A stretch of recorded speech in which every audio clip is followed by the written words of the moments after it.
November 20, 1943, dawn. The reef at Tarawa Atoll. The sea is shallow, deceptively calm beneath a pale Pacific sky. Waves slide across coral flats that glitter just beneath the surface like broken glass. Offshore, American warships thunder without pause. The air shakes. The lagoon churns with smoke and spray. And into that chaos, the first black silhouettes of landing craft surge forward.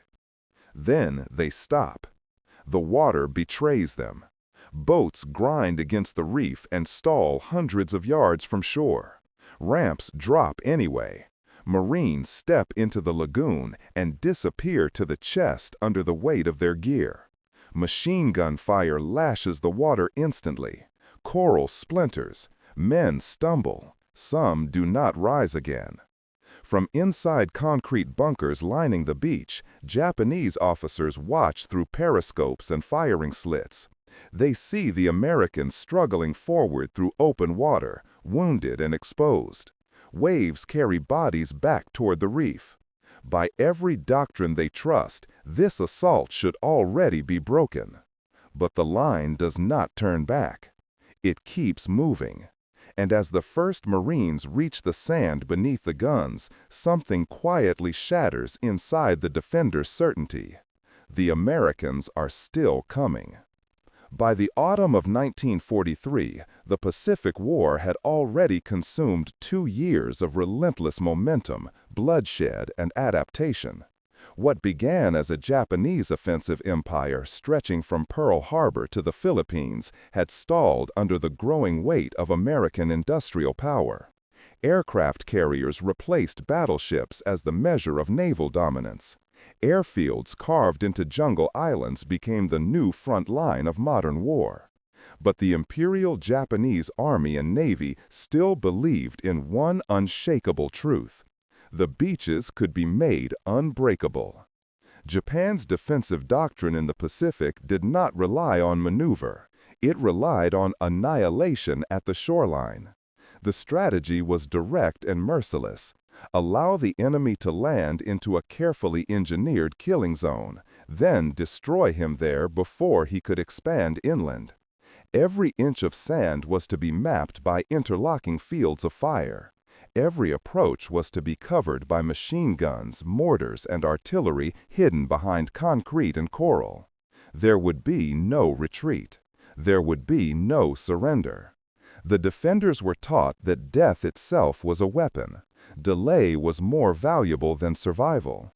A garrison that fought to extinction could bleed an invading force white and buy time for the empire elsewhere. By late 1943, the island of Betio at the western edge of Tarawa Atoll in the Gilbert Islands had become a perfect embodiment of that doctrine. Tarawa was small, barely 2 miles long, barely half a mile wide, but it bristled with defensive power. Over 4,500 Japanese defenders occupied the island under the command of Rear Admiral Kiji Shibasaki, a veteran officer who believed his fortress could not be taken. His words were not propaganda, they were doctrine speaking through confidence. Concrete bunkers were sunk deep into the sand. Naval guns were mounted in steel-reinforced casemates. Dozens of machine gun nests covered every shallow approach across the lagoon. Coconut logs were stacked into fighting pits. Trenches linked positions so defenders could move unseen from one killing angle to the next. From the Japanese perspective, Tarawa was not a battlefield. It was a trap. The lagoon itself was the first barrier. Miles of shallow reef forced landing craft to approach slowly and predictably. Any assault would have to cross hundreds of yards of exposed water under direct fire. Once pinned in the surf, they could not advance. Once pinned on the reef, they could not retreat. The mathematics of defense appeared unbeatable. This confidence extended beyond Tarawa itself.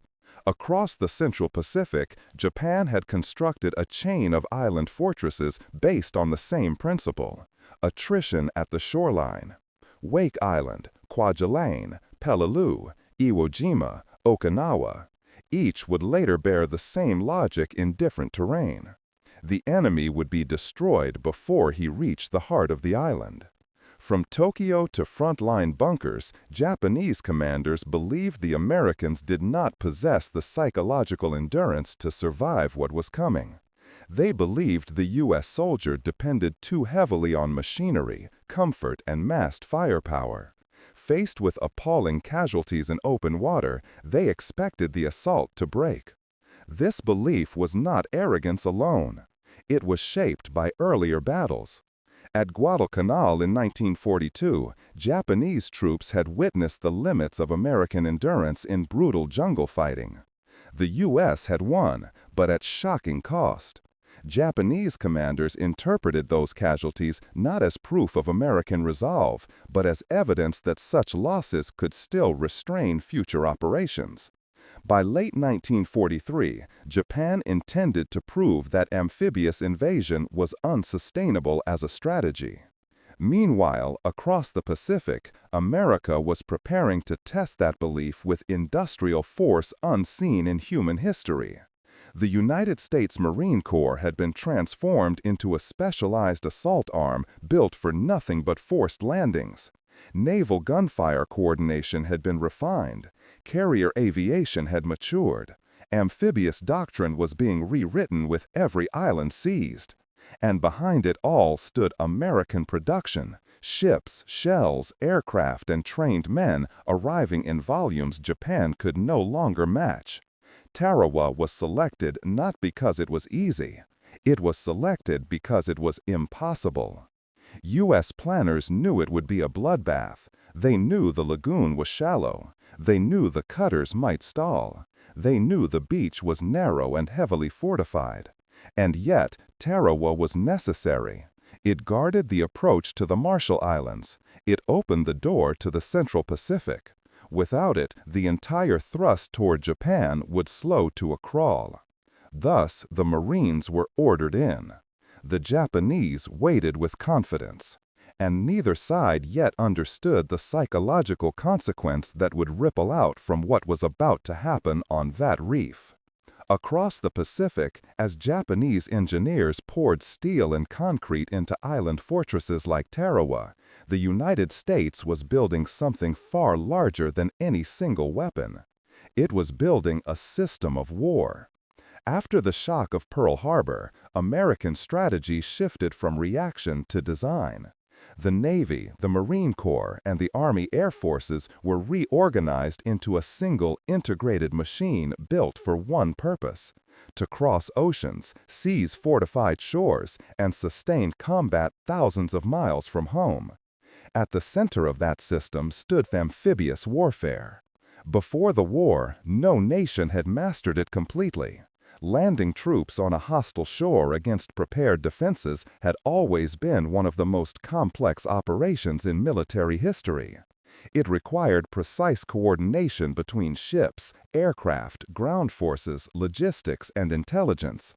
Any failure of timing could turn an assault into slaughter. At Guadalcanal in 1942, the U.S. had learned these lessons the hard way. There, Marines had gone ashore with limited naval gunfire support, uncertain intelligence, and fragile supply chains. Victory came slowly, costly, inch by inch through jungle and disease. But Guadalcanal taught the Americans something the Japanese had not fully grasped. Even imperfect landings could succeed if they were followed by sustained reinforcement. By 1943, the U.S. applied those lessons with ruthless precision. New landing craft flooded the Pacific. Higgins boats, LVT amphibious tractors, and larger transports created layers of mobility where none had existed before. Naval gunfire doctrine was refined so battleships could fire directly in advance of troop movements. Carrier task forces learned to maintain continuous air cover over invasion beaches, denying the enemy freedom of movement even miles inland. Every invasion became not a single attack, but a moving system of protection. Behind that system came logistics. Fuel tankers, ammunition ships, field hospitals, Seabees who could turn captured sand into functioning ports in days. The Americans were no longer simply projecting force, they were exporting an entire battlefield ecosystem to every island they touched. Tarawa would be the first true test of whether that system could survive contact with a fully prepared defensive fortress. U.S. intelligence predicted fierce resistance, but underestimated key physical factors. Tidal calculations suggested landing craft could pass over the reef at high water. In reality, the tides were lower than expected on the morning of the assault. Many boats would run aground far from shore, forcing Marines to wade hundreds of yards under fire. That single miscalculation would shape the entire battle. Yet in spite of that flaw, confidence remained high. American planners believed that even if the first wave suffered heavy casualties, the depth of follow-on. Once an island garrison was engaged, it was effectively cut off. No airlift could sustain it under Allied dominance. No fleet could resupply it once American carriers controlled the sea. The defenders at Tarawa would fight with what they had carried into their bunkers. And they knew it. Japanese doctrine accepted that reality. Every defender on Berrio understood that survival was not the objective, delay was. Every hour the Americans were pinned on the reef was an hour Japan gained elsewhere. Every battalion destroyed on the beach was considered a strategic trade worth making. But what Japan still misunderstood was American tolerance for the battlefield itself. They assumed that mass casualties in open water would break U.S. morale, that the sight of hundreds of men falling before reaching shore would force a pause, a withdrawal, or at least hesitation. They were wrong. The Marine Corps had trained explicitly for this moment. Recruits were conditioned not simply to advance under fire, but to advance when instinct screamed to stop. Assault doctrine emphasized relentless pressure. No wave existed to succeed alone. Each wave existed to feed the next. And overhead, naval fire would continue regardless of losses below. Tarawa was not to be a probe. It was to be a demonstration. For the first time, the United States would attempt to seize a fully fortified Japanese island by direct frontal amphibious assault, and hold it long enough to prove that no chain of Pacific defenses could permanently block the road west. Japanese commanders waited in their bunkers with quiet certainty. American Marines prepared aboard ships with grim anticipation. Both sides believed they understood what the coming battle would reveal. Only one was correct. For the U.S. Marines in the first waves at Tarawa, survival became an act of momentum rather than strategy. When the landing craft grounded against the reef, there was no cover, no concealment, no second plan. Men stepped into waist-deep water weighted down with ammunition, rifles, radios, flame tanks, demolitions, gear meant for land fighting, not wading through a lagoon under machine gun fire. Bullets snapped across the surface like thrown gravel. Mortar rounds burst in the shallows. Coral shattered beneath explosions. The water turned red in streaks that never fully dispersed. Yet the line did not stop. Men advanced because they had been trained to move forward when the mind demanded hesitation. Wounded Marines struggled onward alongside the uninjured. Some used rifles as crutches. Others discarded helmets to stay afloat. Those who fell behind were often pulled forward by men they had met only days earlier aboard transport ships. Fear was not absent. It was simply subordinate. The Marines did not speak of courage in those moments. They spoke later of motion, of how everything became measured in steps, in seconds, in yards towards sand that seemed impossibly distant. Survival was no longer something achieved by retreat or cover. It was achieved by continuing to walk. Inside the bunkers, Japanese defenders expected to witness collapse. They had studied the lagoon. They had rehearsed fields of fire. They had waited years for this moment. And now the Americans were trapped in the very place their doctrine demanded, exposed, pinned, and should have been breaking under catastrophic loss. But the collapse never arrived. Instead, the defenders saw something that contradicted every assumption they held about modern assault. Even as wave after wave fell short, the following men stepped past them. Fire did not halt movement. Blood did not slow advance.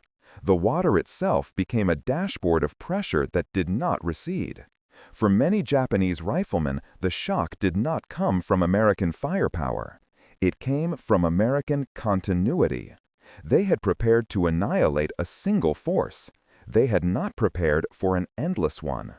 The psychological effect of that realization spread faster than commands. Gunners fired until barrels burned out. Ammunition was expended at rates no defensive plan had fully calculated. Yet still the enemy did not withdraw. The Japanese had designed a kill zone. What they encountered instead was an occupation of death that would not release its grip. The battle for Tarawa produced casualties faster than medicine could absorb them. Corpsmen worked in open sand, crouched behind driftwood, behind fallen landing craft, behind bodies that became cover in the absence of anything else. Wounded men piled at the waterline where they fell out of the assault to be treated inches from incoming fire. There were no rear areas yet, no established triage. Medical care arrived wherever someone collapsed. Corpsmen dragged men by webbing straps. They applied bandages with hands shaking under shell bursts. Plasma was injected under fire. Morphine syrettes were pressed into thighs while bullets split sand around their knees. Some wounded men refused treatment. They crawled back into the assault instead. For Japanese observers, this behavior broke expectation as completely as the forward movement itself. Medical units were not supposed to be combat factors. Wounded men were not supposed to return into fire. Yet here they were, reabsorbed into the movement they had just fallen from. The battlefield ceased to behave like one governed by limits. It became one governed by endurance. At Tarawa, technology did not replace the rifleman. It followed him. Behind the Marines wading through the lagoon came the full weight of American naval and aerial firepower. Battleships offshore fired salvo after salvo into bunkers measured in seconds rather than minutes. Aircraft screamed overhead, dropping bombs and strafing trenches at point-blank range. Destroyers closed the distance until their guns fired almost horizontally into shore positions. Yet none of it could advance without infantry feet on sand. Flamethrowers emerged as one of the most psychologically devastating weapons on the island. Their purpose was not simply destruction, it was erasure. Concrete bunkers that had survived hours of bombardment were cleared in seconds once liquid fire poured inside. The effect was immediate. Positions that had resisted shells collapsed under heat and flame. For Japanese defenders, the shock lay in the combination. They had trained to withstand artillery. They had prepared for air attack. They had not prepared for fire that walked forward behind human bodies. Technology was no longer distant. It was personal. Rear Admiral Shibasaki had been confident. His defenses were layered, his positions were reinforced, his men were prepared to die in place. From a doctrinal standpoint, Tarawa was a textbook fortress, compact, lethal, and designed to annihilate a shoreline assault.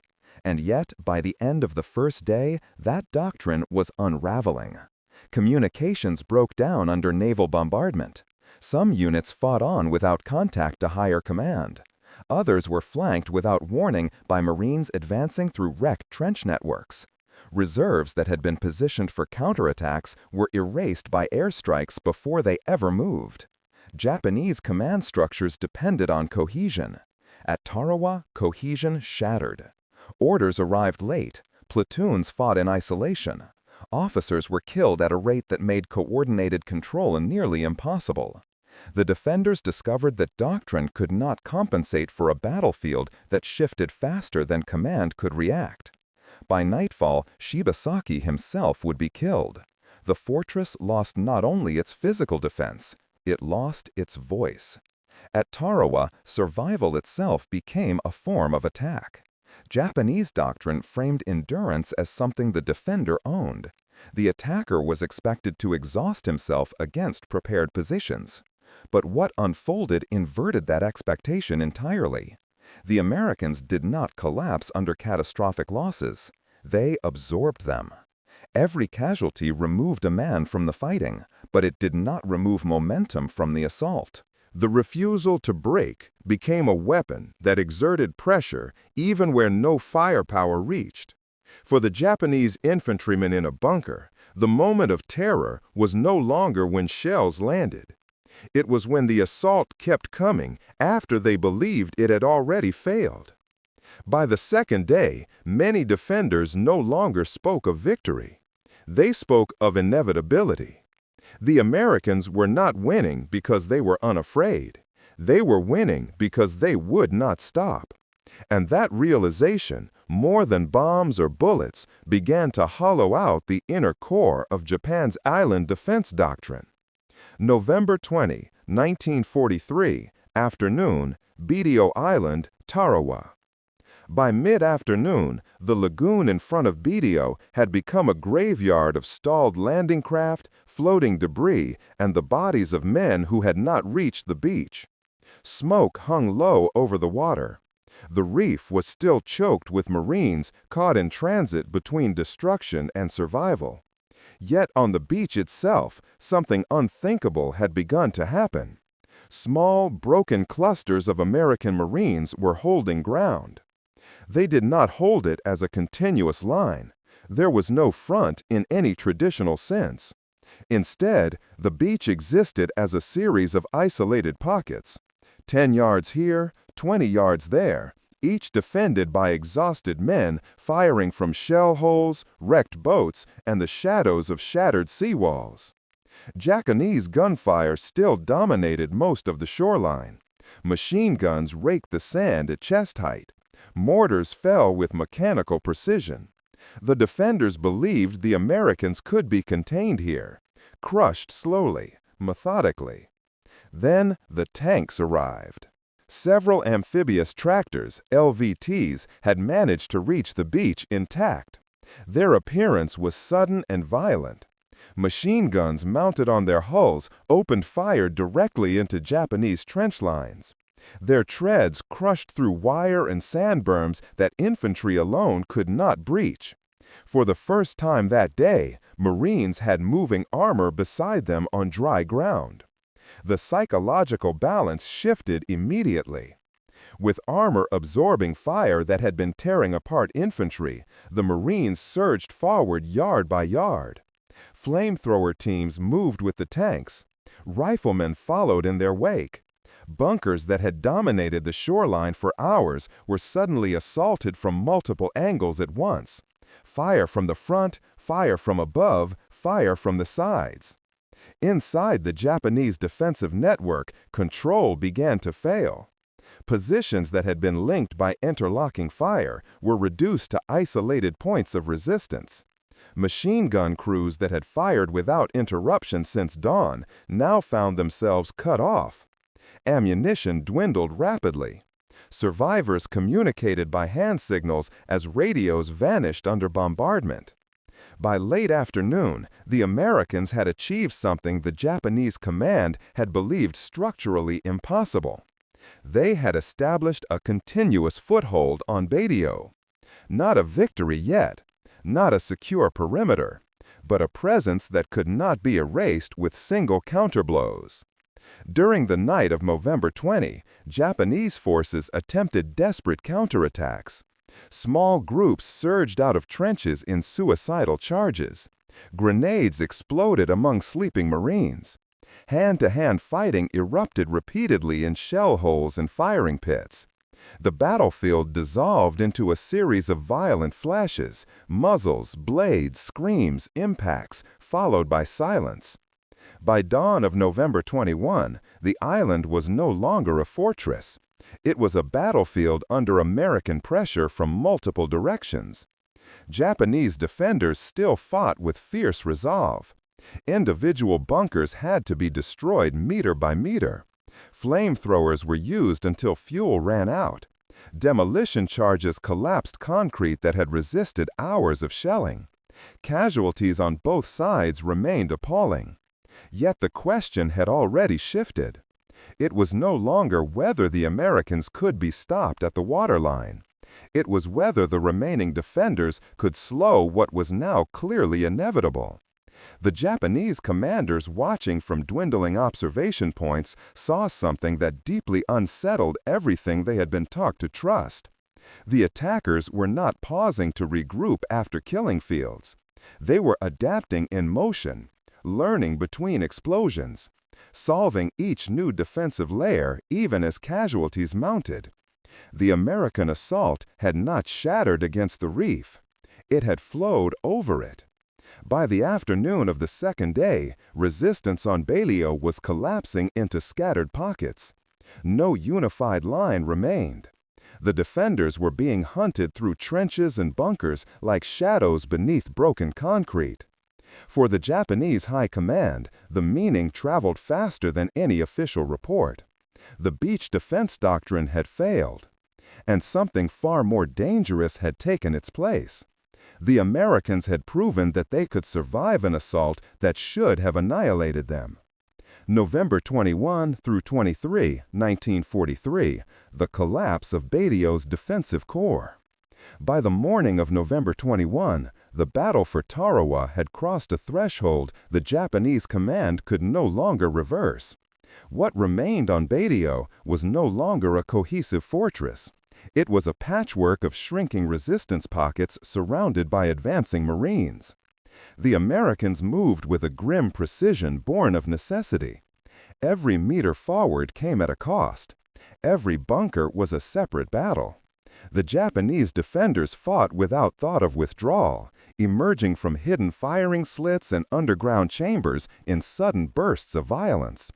Marines advanced behind the heavy breathing of flamethrowers and the thunder of demolition charges.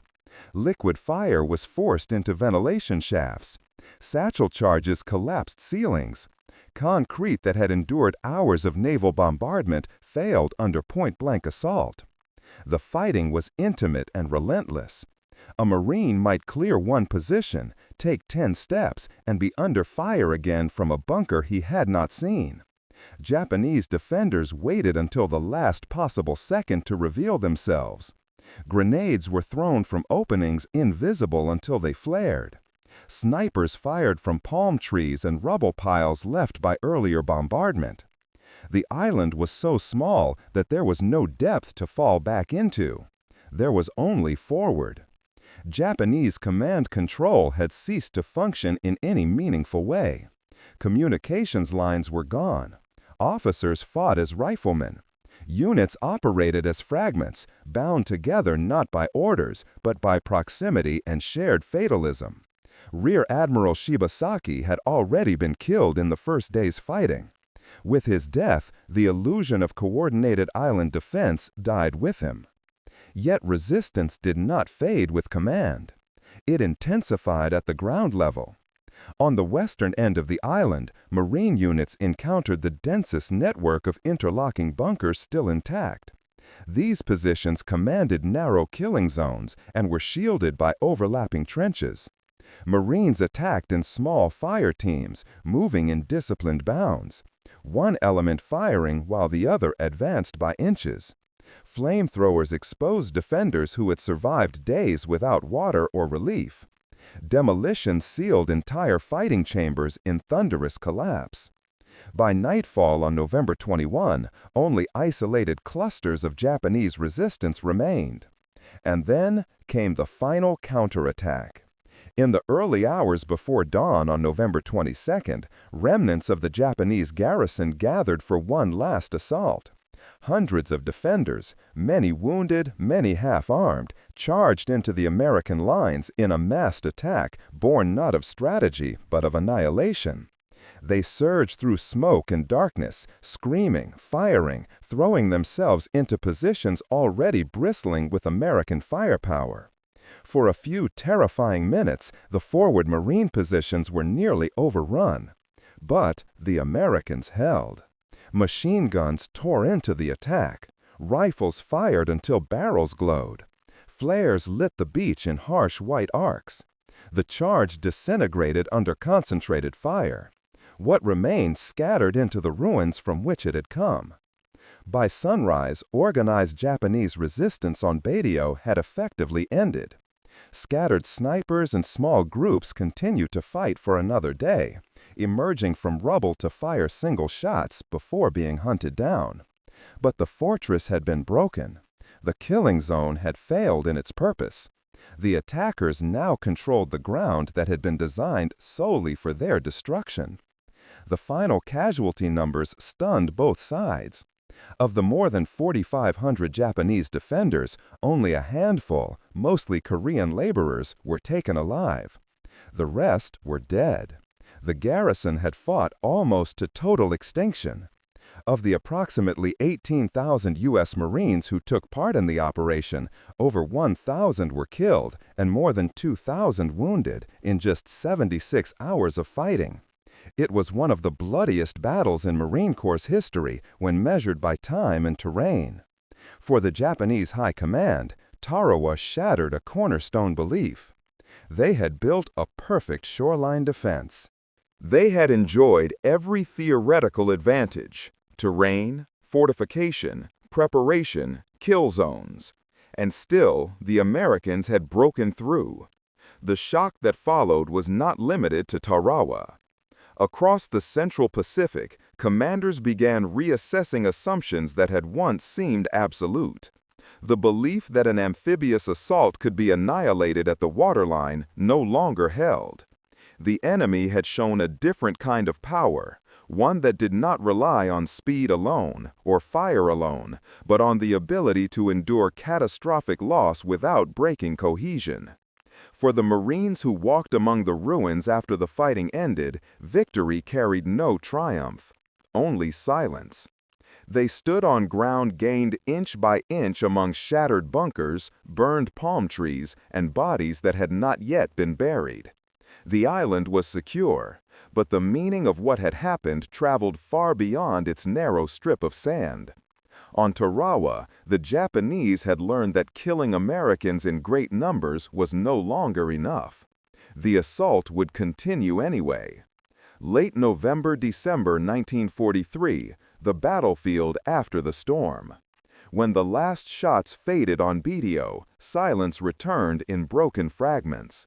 The island that had once been a web of bunkers, trenches, and gun positions became a field of wreckage. Palm trees lay splintered, concrete was torn open, landing craft burned where they had grounded days earlier. The reef still held the remnants of stalled boats and fallen men, markers of where the assault had paid its earliest and heaviest price. For the U.S. Marines, Tarawa did not end as a moment of celebration. It ended as a reckoning. The casualty figures stunned the American public when they were released.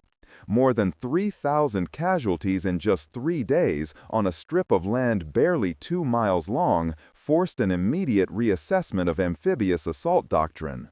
Newspapers carried photographs of bodies piled on the beach. The myth of a quick island war evaporated overnight. Inside the Marine Corps, Tarawa became both a warning and a proving ground. Commanders dissected every failure. The tidal miscalculation that stranded the landing craft. The shortage of amphibious tractors in the first waves. The communications breakdown that isolated units under fire. The need for heavier pre-invasion bombardment. Every lesson was written in blood. But there was also something else written unmistakably across the battlefield.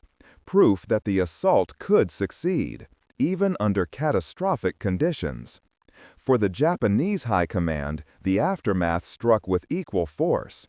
Tarawa had been designed as a perfect defensive system. Its annihilation was not only a tactical defeat, it was a doctrinal collapse. The belief that an enemy could be destroyed at the shoreline now stood disproven in absolute terms. Even worse for Japan, the garrison had not achieved its intended strategic delay. The Americans did not pause for months to recover. They studied, they adapted, and within weeks they were preparing to move again, this time with improved landing craft, deeper fire support, and greater tactical flexibility.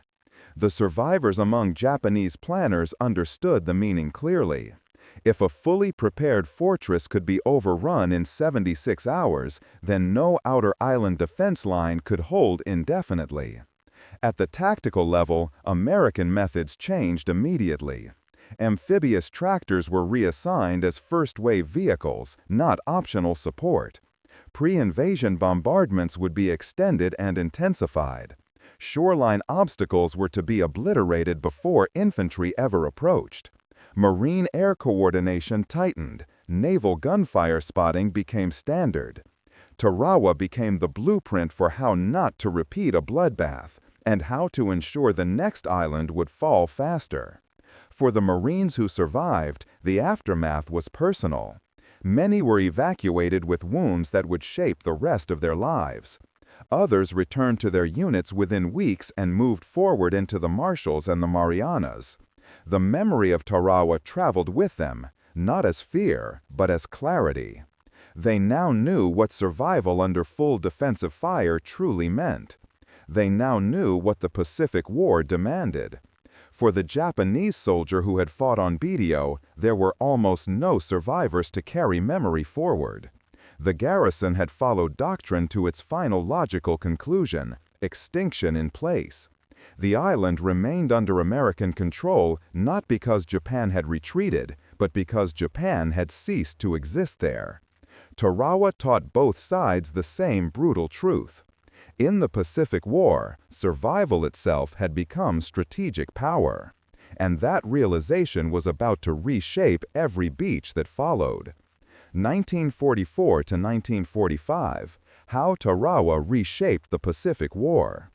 In the months that followed Tarawa, its consequences rippled outward through every level of the Pacific War. For the United States, the battle became a turning point not because of territory gained, but because of understanding gained. The Marines had paid an extraordinary price for a fragment of coral in the middle of the ocean, but what they carried forward from it reshaped every assault that followed. When American forces struck Kwajalein in early 1944, the lessons of Tarawa were already visible. Pre-invasion bombardments were longer and more precise. Amphibious tractors led the first waves in far greater numbers. Naval gunfire was coordinated directly with advancing infantry. The beaches fell faster, with fewer casualties than at Tarawa. The same pattern repeated across the Pacific. At Saipan, at Tinian, at Peleliu, and later at Iwo Jima and Okinawa, American planners no longer treated shoreline defense as an impenetrable wall. They treated it as a system to be dismantled through layered fire, armored movement, and relentless ground pressure. What had been experimental at Tarawa became doctrine everywhere else. Tarawa did not make later battles easy, but it made them possible at scale. For Japan, the aftermath carved a grim reassessment into every defensive plan. The belief that the enemy could be annihilated at the waterline was gone. Island commanders now understood that the Americans could absorb catastrophic losses and proceed anyway. The defensive model shifted inward. Instead of attempting to kill the assault on the beaches, Japanese forces began constructing deep, layered strongholds designed to inflict prolonged attrition after the landing succeeded. This shift could be seen clearly at Peleliu and Iwo Jima, where the Japanese abandoned large shoreline defenses entirely and built underground fortresses meant to bleed the attackers over weeks rather than hours. Tarawa had taught them that stopping the landing itself was no longer reliable. Yet even this adaptation carried its own fatal logic. The new doctrine could slow the Americans. It could not stop them. At the strategic level, Japan's situation worsened rapidly. The loss of the Gilberts opened the path to the Marshall Islands. From the Marshalls, the Marianas became reachable. And from the Marianas, American bombers would soon strike the Japanese home islands with devastating effect. Each island taken after Tarawa shortened the distance between the war and Japan itself. For the U.S. Marine Corps, Tarawa became part of its institutional identity. New generations of Marines studied it not as a legend of triumph, but as a brutal classroom of failure corrected through operational change. It became a reminder that courage alone was never enough. It had to be matched by preparation, technology, and coordination at every level. For the men who fought there, the aftermath unfolded in silence. Some would go on to fight through the Marshalls, others through the Philippines. Many would fall later on beaches far larger and bloodier than BDO. A few would survive the war and return home, carrying memories of a shoreline that never truly left them. For Japan, Tarawa faded quickly from public memory. There was no room for commemoration, only loss. Nearly the entire garrison had ceased to exist. Their deaths had not bought the empire the delay it had hoped for, nor had they broken the American advance. Instead, the battle had revealed a reality Japan could no longer deny. The Americans could be killed in enormous numbers, but they could not be stopped in the way Japan had once believed. Thus, Tarawa became more than a battlefield. It became a psychological fracture. The point at which Japanese command finally recognized that the Pacific War would not be decided at the shoreline, but in a long, grinding struggle that the empire did not possess the resources to win. And with that realization, the war entered a phase from which there would be no strategic recovery.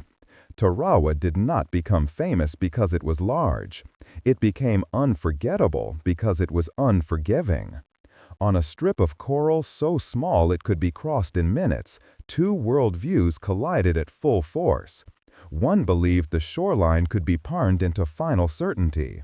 The other believed that no shoreline could ever be final if the will to move forward remained unbroken. The Japanese defenders fought exactly as their doctrine demanded, without retreat, without surrender, without relief. They transformed the beach into a place of calculation.